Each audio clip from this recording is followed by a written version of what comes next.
Sebelum melanjutkan, jangan lupa subscribe dulu, terima kasih. Bab 237, Mengirim Harta Karun Kecil. Pada suatu pagi, Ningsi turun ke bawah dan melihat pemandangan yang sudah lama tidak dilihatnya. Roti kecil dan roti besar duduk berhadapan di meja, satu wajah dingin seperti gunung es dan wajah lainnya dingin seperti gunung es kecil. Jelas dari suasana bahwa mereka sedang berselisih. Apa situasi ini? Pasangan ayah dan anak ini sudah lama tidak bertengkar. Ada apa dengan kalian berdua? Ningsi bertanya dengan curiga. Mendengar suara Ningsi, roti kecil segera berpegangan pada kakinya seolah-olah dia telah melihat penyelamatnya, lalu menatap Lu Tingqiao dengan waspada, seolah-olah ayahnya hendak menjualnya. Ningsi menggendong Little Treasure dan menghiburnya sebentar, lalu melihat ke arah Lu Tingqiao.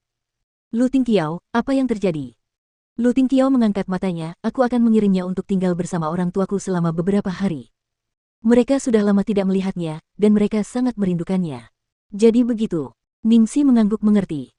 Melihat hal itu, roti kecil menjadi cemas, dan kilatan air mata di matanya yang besar dengan cepat berubah menjadi lapisan kabut air mata.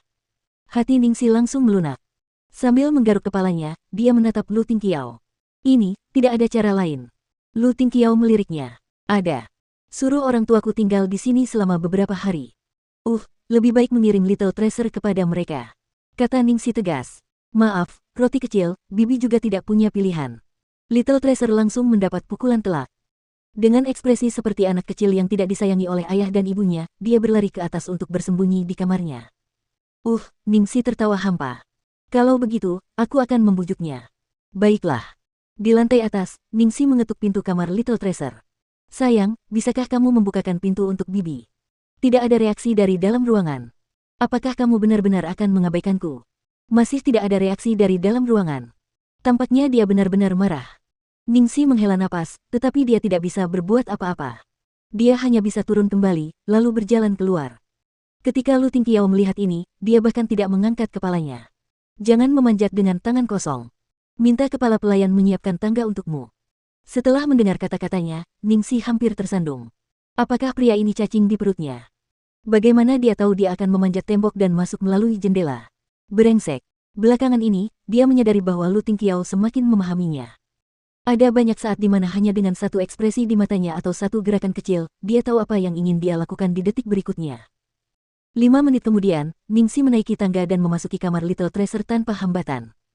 Begitu si kecil melihatnya, ia langsung memeluknya dengan mata berkaca-kaca. Ekspresinya yang kecil menunjukkan kesedihan yang tak terlukiskan. Baru saja, ketika tiba-tiba tak ada lagi reaksi di luar kamarnya, dia mengira Ningsi benar-benar tidak menginginkannya lagi. Ningsi memeluk Little Bun dengan penuh kasih sayang. Sayang, bibi selalu ada di sisimu. Hanya saja kali ini, bibi benar-benar berpikir kamu harus pergi. Pikirkanlah, kakek nenekmu hanya menganggapmu sebagai cucu kesayangan mereka, dan mereka jelas sangat mencintaimu, tetapi mereka menghormati keinginanmu dan tidak berani datang menemuimu. Little Treasure menundukkan kepalanya. Setelah beberapa lama, ia mengambil tabletnya dan menulis satu kata, bersama. Berarti dia ingin Ningsi pergi bersamanya. Ningsi terbatuk pelan karena malu. Aku tidak bisa melakukan itu. Bagaimana dia bisa pergi ke rumah orang tua Lu Tingqiao pada saat seperti ini? Karena bibi akan segera mulai bekerja, aku khawatir aku tidak punya waktu. Ningsi menemukan alasan yang bagus, lalu buru-buru membujuknya. Tapi bibi dan ayahmu bisa mengantarmu bersama. Bersikaplah baik. Harta karun kecil sudah berusia 5 tahun, dan akhir-akhir ini kau telah membuat kemajuan yang luar biasa. Kau semakin baik dan semakin menakjubkan. Kau pasti bisa melakukan hal kecil ini, kan?